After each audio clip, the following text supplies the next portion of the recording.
Ivan Pavlenko, From Family to Family, Chapter 1, Part 1.2, My Native Village, read by Natalia Buzova.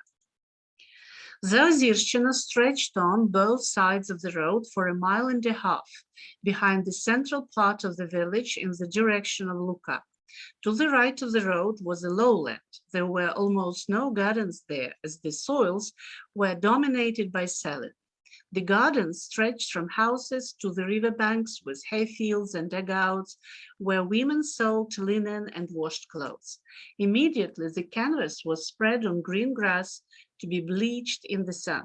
I really liked Trutovsky's painting, whitewashing the canvas. It reminds me of my childhood. Behind the coastal hay fields grew thickets of elder, vines, willows, and reeds, behind which the river Sula carried its calm waters. Many fish were found in its spurs, the Sulitsa, the Perevoloka, and in numerous backwaters.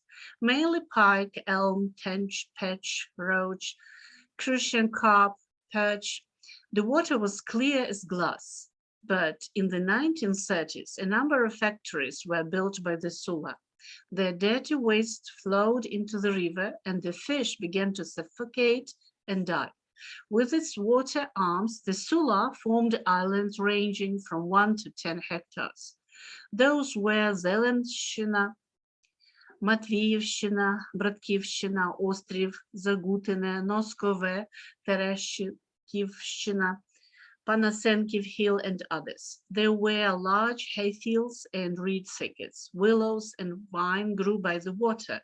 Many various birds were found in the fragrant weeds, including wild ducks, teals, herons, waders, and magpies in the vines. And the island was overgrown with forest. There were oaks, maples, lindens, aspens, wild pears, and sour apples. At the very end of the village, right under the Luchan's forest, lived three, the Halevets families, Grigory, Greg, Dmitro, and Ivan. There was a fourth one, a Lahno family, but in the 20s, he sold his house for demolition and left somewhere. And the Halevets were forced to move to the village before the war. That was the liquidation of the so-called hamlets, so that the men could not get rich there by chance. Needless to say, it was a Solomonic decision. If before that, Grigory Halevets alone served a collective farm, poultry farm, which was located near his home in the tract of Sukhostav, then it had to be relocated to the collective farm. In Sukhostav, there was a luxury for chickens, plenty of green fodder, as well as larvae and all kinds of insects in the bushes. And they looked masterful with high egg production.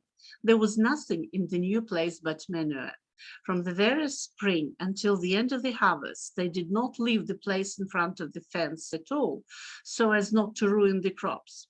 Therefore, those hen scrapers laid very few white smeared eggs, and they pecked them and ate them.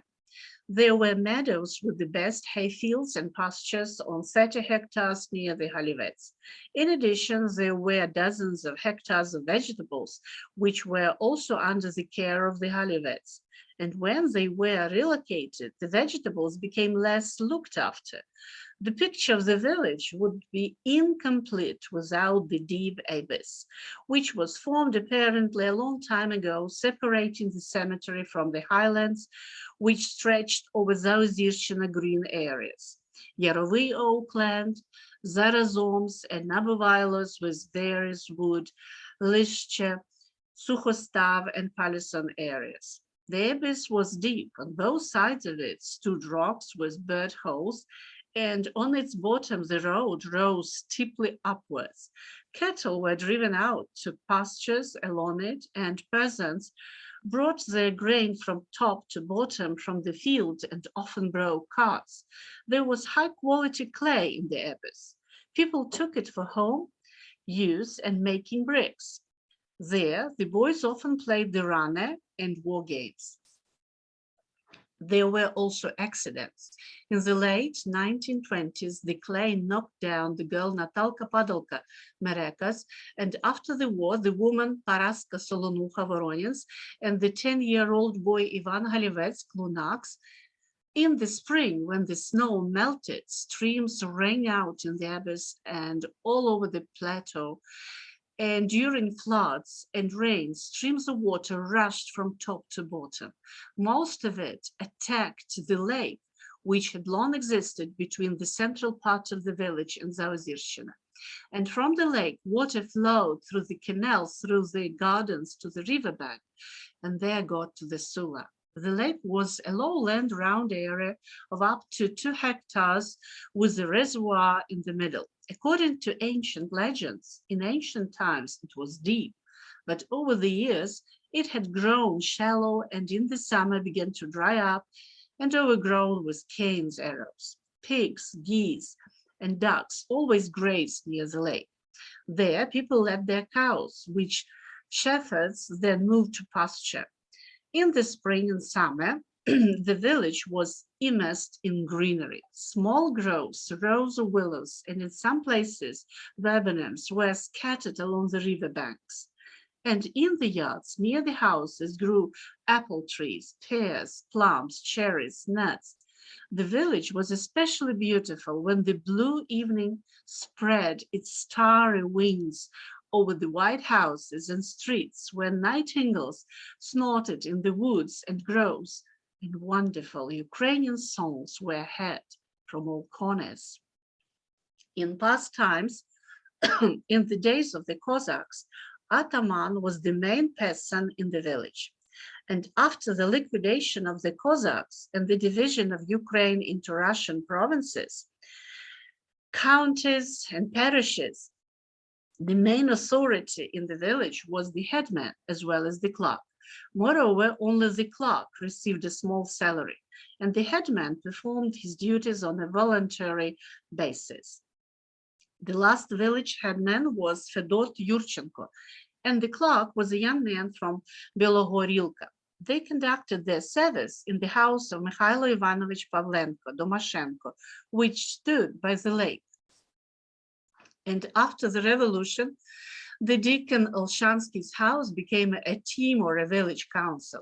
It gathered peasants when they were agitated to enroll into collective farms or to take bread from them. All the post-revolutionary authorities met there, various revolutionary committees and activists. Deacon Olshansky died during the revolution. After him, the last deacon was Grigory Gul, Stepan and Sasha's father, who are also gone. And when the church was destroyed, the choir at the funeral was led for several years by Andriy Kisil, Petro Shostak, and Zahar Shostak. Then I'll name the teachers who had taught my parents elementary literacy. Those were Mikhail Vasilievich Nochovny, Maria Eukhimevna Nochovna, Hanna Vasilievna Lyakh, and Maria Nikandrievna Prokhorovna. The latter lived in the apartment of maternal grandfather Mikhailo Gerasimovich Krasovsky, who built a new house and rented it out for school. And he and his family lived in the old house, where he died in 1912. The teacher received a salary of 30 or 50 rubles a month from the Zemstvo, which provided her with fuel and paid for the apartment. Is it a lot or a little? Chrome boots cost from 3 to 5 rubles, a cow 25-30 rubles, oxen 60-80 rubles, a tenth of the land 150-200 rubles. The grain thresher man or grass mower man, and from the master 1 ruble and his food for a day. A loaf of bread in Lovitsa cost 3 kopecks. In general, the work for wealthy people was paid mainly in grain, vegetables, fruits, poultry, or other animals or products. My mother does not remember state taxes for peasants. According to her, they may have been, but they were very low, and they had never been mentioned in the family, as they were later in Stalin's time. People worked hard on their land, but nothing was done on religious holidays. People dressed in better clothes, went to church, then the neighbors gathered near logs and ate sunflower seeds, told news, rumors, dreams. People fasted, especially elderly women and grandmothers. But young people also went to church, and not only to pray, but also to walk, so the girls could show themselves to boys and vice versa. The first acquaintances and meetings of future brides often took place in or near the church. There were almost no drunkards or thieves in the village, because people did not think about drinking and entertaining, but made a penny for a penny to buy land or some household stuff, a horse or an ox. No girl would marry a drunkard or a lazy person. The girl, at the marriage age, tried to show herself working and suitable for any business. Before the revolution in Yashniki lived two landowners, Pustavoitov and Barvinsky. Mykola Lukyanovich Pustavoitov had a beautiful estate with a wooden two-story house, garden, and pond at the end of the village, near Sukhostav. He kept fast horses and had his own car. In Yashniki, in Rogozyanka, he owned about 100 acres of land. He also had plots of land in Belarus. He was unmarried, but had two children, a daughter Paraska and a son George, with a beautiful maid, Yevdokha Pavlenko. During the Civil War, Lieutenant Colonel Pustavoitov fled the village with the Denikin army. His further fate is unknown. There was a rumor that he allegedly served as an accountant in an Odessa institution and then came under Stalin's repression. His entire household was confiscated by the Luchansk Parish Revolutionary Committee and taken to the village of Luka and partially dispersed by peasants. At that place, the maid Yevdokha built a hut. Her son George studied, they say, with the help of his father, and became a military lawyer with the rank of major. And her daughter Pasha, according to the tradition of all peasant girls of that time, finished primary school and stayed with her mother, becoming a collective farmer. She was beautiful, and in 1936 she married my uncle Alexei, who returned to the village after graduating from Vladivostok University and became a mathematics teacher at Yakhniki High School.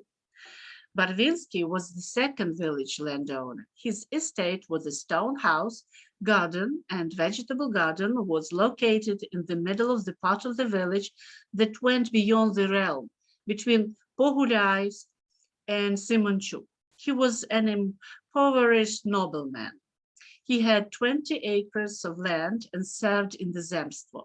After the revolution, his two sons fled abroad and his daughter lived in Kiev. He himself died and his wife returned to the village during the German occupation and lived with her former hireling, old woman Metchicha. A good many house was also destroyed and blown to pieces by a blind revolutionary element. And it could be a good primary school or office of the collective farm. The great manor garden gave fruit for a long time. It was even guarded, and then it was neglected. After the war, only some dry trunks remained. The head of the collective farm, Panas Onipko, the head of the collective farm economy, Antin Halivets, and the collective farmers, Kois Danilenko and Kanivets Ivan, built their houses on the former lordly soil. By origin, the nobles were also Matviyenko Ivan and Grigory, and in terms of social status, they were already ordinary peasants. Vasil Mykolayevich Dyachenko, named Nabyvailo in the street, was also an impoverished nobleman.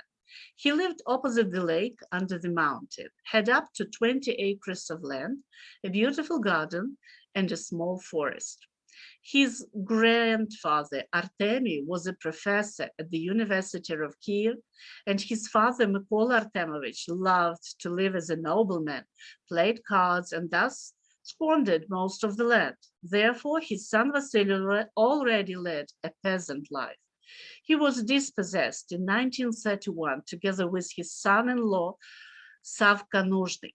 He was very old and died of starvation in 1933. And the son-in-law with his wife Natalka left the village for the factory and worked there till the war. At the front, he lost his leg, returned to the village with a disability, and was allowed to build a house in Nabyvaila's yard. Vasil Dyachenko's daughter Natalka was my mother's cousin and my godmother. That's why I will dwell on those Dyachenko's more.